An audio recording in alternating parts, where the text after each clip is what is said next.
Is what us as players deserve. A championship airing right here on Coin 6.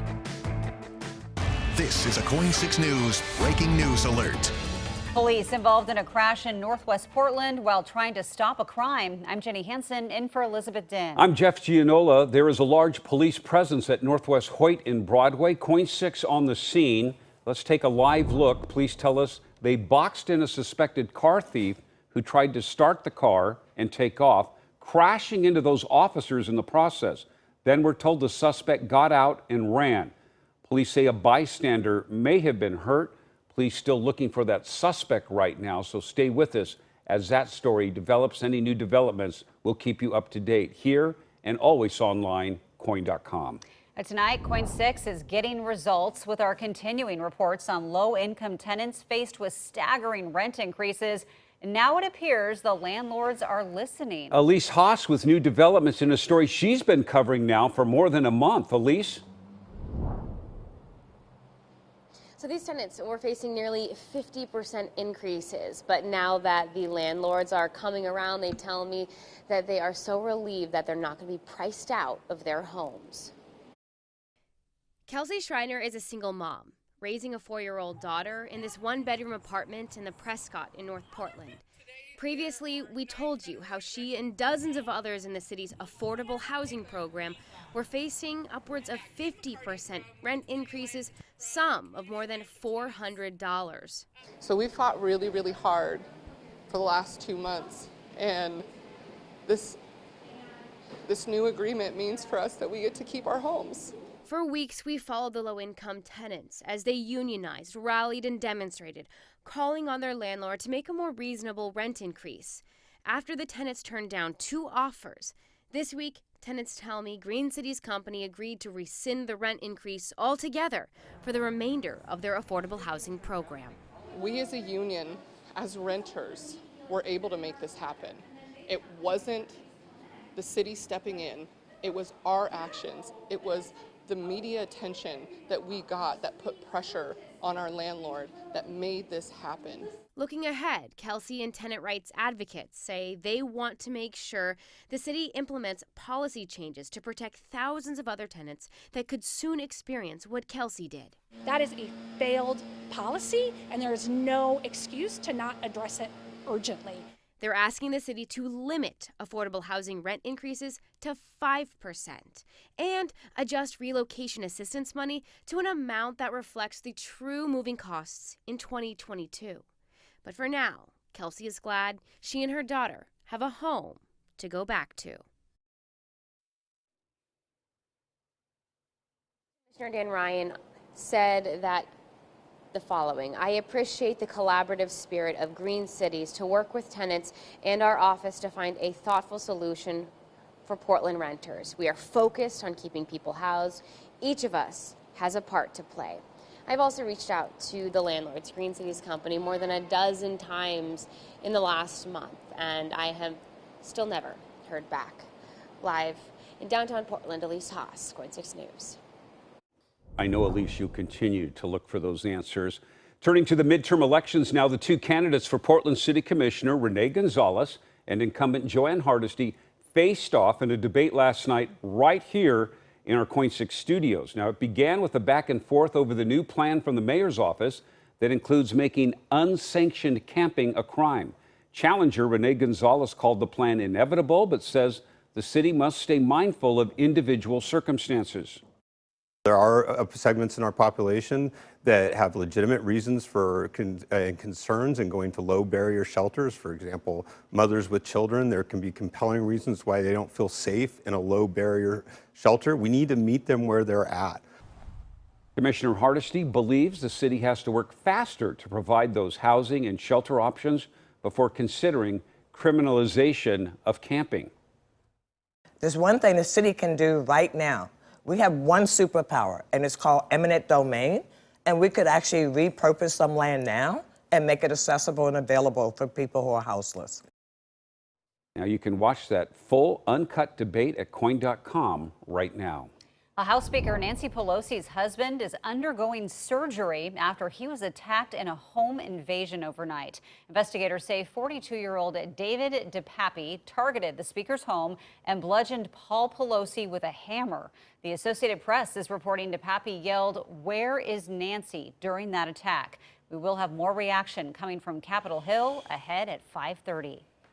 All right, just over 1 in 10 ballots in Oregon already returned less than 2 weeks out from Election Day. Yeah, and election offices are getting a lot of questions about ballot security. Lisa Balick, live in Southeast Portland outside Multnomah County Election Headquarters, checking into this. What did you find out, Lisa?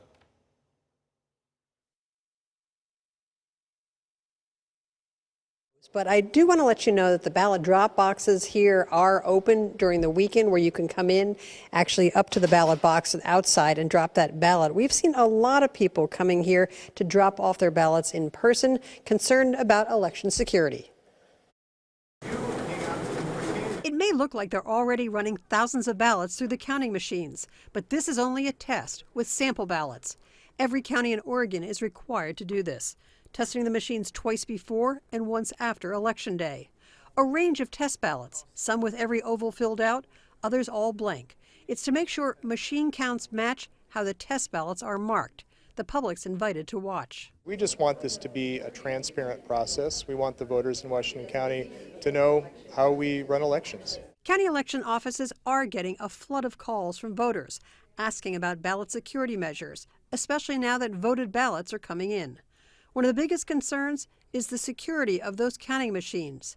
They are in a secure, isolated room with cameras 24/7. I guess one thing that I've heard a lot today is, concern about how these machines might be connected to the internet. And I think it's really important to remember that tabulation systems are not connected to the internet. They're on closed networks, and they're secure. Sealed ballot envelopes with signatures at the outside have those signatures checked against those on file. But those envelopes opened by machine, while the ballot then separated from it before election workers touch those actual ballots. Now, some voters have alerted us to text messages they're receiving from an unknown phone number, reminding them to turn in their ballot and listing an address that supposedly is the voter's. But in most cases, it's not accurate. Just delete those messages, say election officials. It's just spam from what looks like a nonprofit group that's doing a Get Out the Vote campaign. And I would just encourage everybody to not respond. Now, there is also a website called Ballot Tracks where you can sign up. It is legitimate, and then the counties can send you messages about your ballot. One of the simplest ways, though, is to go to the Oregon Secretary of State's website under My Vote, and that's a very simple way to track your ballot. Live in Southeast Portland, Lisa Balick, KOIN 6 News. All right, Lisa, thank you. Our election coverage continues this weekend as Eye on Northwest Politics digs into the issues. Ken Body will be sitting down with the managing editor of Pamplin Media Group, Dana Haynes. They'll discuss the big races and issues on your ballot. It's all in an hour-long Eye on Northwest Politics midterm election special tomorrow at 9 p.m., Sunday at 3, and Monday night at 7 on KOIN 6. The excitement building. We're just under 24 hours away from the Portland Thorns championship match against Kansas City, a game airing right here on KOIN 6. Yeah, Brenna Green here with a preview. Yeah, one more victory and the Thorns will be NWSL champions for the third time in team history. Only the Kansas City Current stand in their way. The team is in Washington, D.C., gearing up for tomorrow's game, hoping to hoist the beautiful trophy you're about to see right here, taking on a Current squad that they earned a win and a draw against in the regular season. But with the game airing right here on KOIN 6, this team couldn't be more excited to be playing on CBS in prime time. This added exposure is exactly what the women's game needs, and it just adds excitement. I was fortunate to play in the first championship game, and I think outside of the people in Portland, no one knew that the game was happening. It's what this league, it's what us as players deserve. It's just going to continue to grow the game.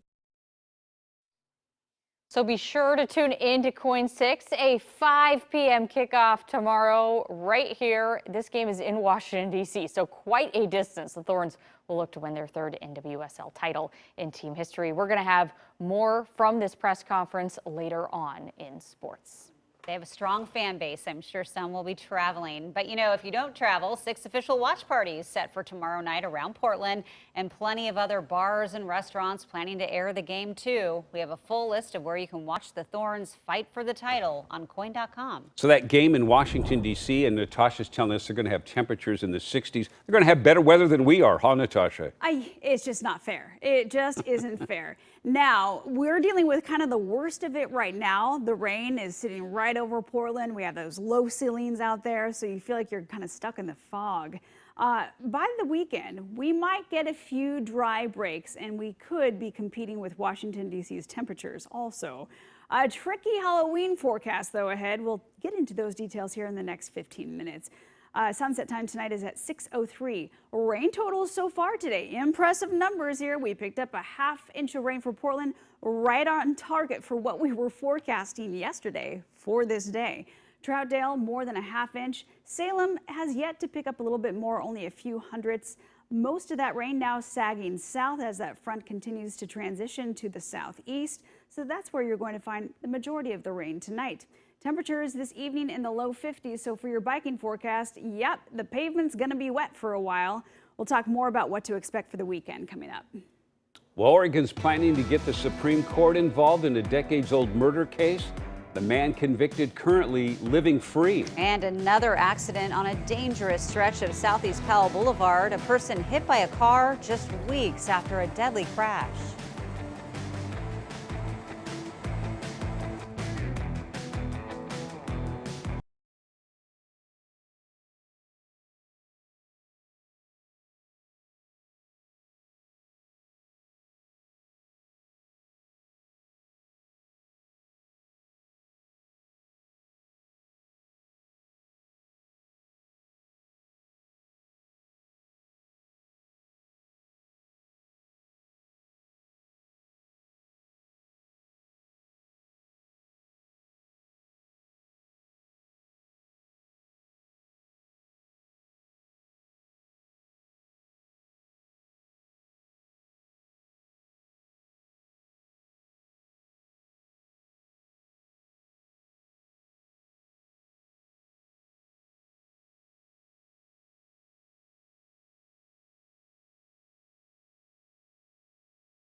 A delicate operation at a local grocery store this week. A technical rescue team with Portland Fire and Rescue helped get a man's hand out of a small meat tenderizer. Now, 4 fingers on his right hand were all caught up in the machine up to the second knuckle. Portland Fire says the crew was able to cut open the machine using an angle grinder. Then they forced it open to get that man's hand out, and he's still recovering up at OHSU. Another person hit and critically injured on Southeast Powell Boulevard, and this happened just last night. Yeah, it happened just blocks away from the spot where a well-known Portland chef was hit and killed on her bicycle. We're asking what will be done about this dangerous stretch of road. Jamie Seymour live along Southeast Powell with the ongoing safety improvement efforts. Jamie? Just this afternoon, we learned from Portland police that the victim in last night's hit and run here in front of the Target on Powell is expected to survive despite those extremely serious injuries they sustained last night. And with this latest incident, traffic officials say they're continuing to look at anything that can make this corridor safer for everyone who travels it. Despite the many businesses, schools, and a variety of modes of traffic from mass transit and freight to bikes and pedestrians, Powell Boulevard or US 26 is still a state highway, and it could take more than a year to get this state-controlled road into local jurisdiction. In the meantime, in an effort called Making Powell Boulevard Safer for All, immediate changes included updating painting and striping along Powell. ODOT is also making the stretch of road by Cleveland High School a school speed zone, going down to 20 miles per hour during the day. And in the near future, they will also put in speed feedback signs displaying your current speed and encouraging drivers to slow, giving pedestrians a walk signal before cars get the green light at the 21st, 26th, and 28th Avenue crossings. Trade-off. We've got to make the changes that we can make that are going to make the road safer. This comes after the stretch of Powell near Cleveland High School has received criticism from locals and area leaders when it comes to immediate and effective safety measures, following the early October death of well-known Portland chef Sarah Pliner after she was hit and killed by a semi while on her bike. Just 2 weeks later, a Cleveland student was also hit by a driver near the school on the October 18th. They were left with minor injuries. As for last night's hit and run on Powell, police have not released any description of a suspect vehicle, but they're asking anyone who may have witnessed the crash or knows who that suspect may be to please come forward. Reporting live in Southeast Portland, Jamie Seymour, KOIN 6 News. All right, Jamie, thank you. To a traffic alert. Highway 26 shut down at this hour in both directions, 20 miles west of Banks out in Washington County, after fuel was spilled along the roadway. ODOT says the cleanup may take several hours into the evening rush hour, and we're there right now. There is no detour available. Avoid that area.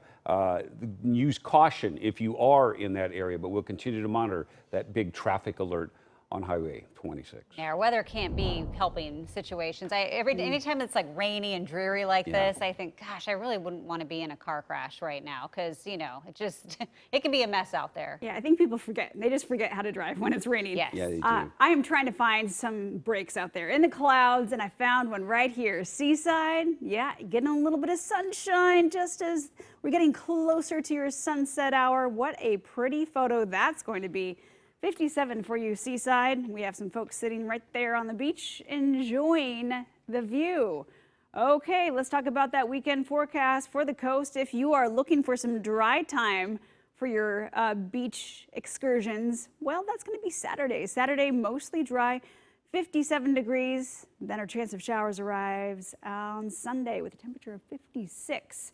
How are things looking right now in Portland? Well, you can barely see out there. We are sitting in the clouds at this point. This is from the top of our coin tower, our Subaru camera. A temperature of 54 in Portland with that light rain continuing. Wind is out of the southeast at 6, and temperatures, well, pretty uniform here, 53 all the way through this evening and into those early morning hours. Here's our latest front that slid through. It's sagging south and delivering more rain to the foothills. Now, our snow levels, though, are way above 6,000 feet right now, so you're not going to need to be concerned about any snow on those mountain passes. How about our rainfall totals, though? Over the weekend, a few hundredths of an inch, but if we get into Monday and Tuesday, That could be bringing more substantial rain, more than an inch possible for us here in the valley, an inch and a half at the coast, even some measurable rain for you, Central Oregon and Eastern Oregon. You're looking mostly dry for the weekend, but getting into Monday and Tuesday, you will start to see some of that rain head your direction. So what's changing for us here? Well, let's look at the overall weather pattern. Where you see those yellows indicate slightly warmer temperatures, and the nice blue shades showing us the trough or cooler temperatures. And we're kind of even all the way through the weekend until we get to Monday. There's our trough dropping on down, and that could be bringing us not just rain, but also much colder temperatures that could bring us to the upper 40s for next week for the daytime highs. Okay, with that in mind, that also means lower snow levels on the way. Right now, we're seeing those snow levels again above 6,000 feet. It's 39 degrees right there for Mount Hood Meadows. We still have snow covering the grass that was just there from last week, so that's a good sign. Timberline, temperature of 36 degrees there at the lodge, and all the mountain passes are passable just with snow off to the sides of the road. Okay, there's your Portland forecast for this weekend, and rather going into tomorrow. So just for Saturday, a few showers as you're waking up, 51 degrees. We get into the middle of the day. It's going to be a mostly cloudy kind of day, but what's important is you'll have some dry time, several hours for the afternoon, where you won't have to worry about the rain here in Portland. Temperatures will be in the mid 50s, upper 50s right around 4 o'clock. So temperatures getting close to normal for this time of year. And then for the evening tomorrow will be mostly cloudy and temperatures in the mid 50s. Let's talk about seeing any rain for Halloween. Well, the last 3 years, we didn't get any measurable rain on Halloween night, but that could be changing for us as we get to this coming Monday. Well, rain, it happens about 52% of the time on Halloween, so it's something that we tend to expect. So here's what you need to know. Getting into Monday night, get out early, and then you increase your chances of getting some dry candy rather than some soggy candy. Soggy candy likely after 6 o'clock in the evening. 7-day forecast looks like this. Look at those daytime highs take a big turn. We get into November and all of a sudden our weather's like, all right, I'm going to give you some upper 40s here, and I'm going to give you some cold mornings in the upper 30s next Tuesday and Wednesday. Yeah, now the calendar's back on track after that wacky beginning of October, right, Natasha? Absolutely. Finally. Yeah. All right, thanks. Okay. Hey, looking for a new gig? Your degree might not get you there. Tips from an expert on a new focus in hiring after the break.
LinkedIn has released a list of the top 20 skills that employers are looking for when hiring new employees. The top 4: leadership, communication, problem solving, and time management. Yeah, seems kind of reasonable. They're called soft skills, and hiring experts with LinkedIn say they're becoming even more important than things like your college degree, where you went to school, or the systems that you've mastered. Companies are really trying to figure out this new way of working. You know, a lot of companies are, are we doing flexible work? Are we not? As we're approaching these headwinds with the economy, can you help us grow and scale the business? I think that kind of makes sense. Her advice is to be able to talk about those concrete examples of why your skills might transfer to a new position, even if your current job is not an obvious precursor to your next gig. A man in court today accused of killing his elderly mother. Updates out of Beaverton still ahead. And a family scrambling to find their lost brother and son, last seen in Marion County.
Live, you're watching KOIN 6 News at 5:30. Watching out for you.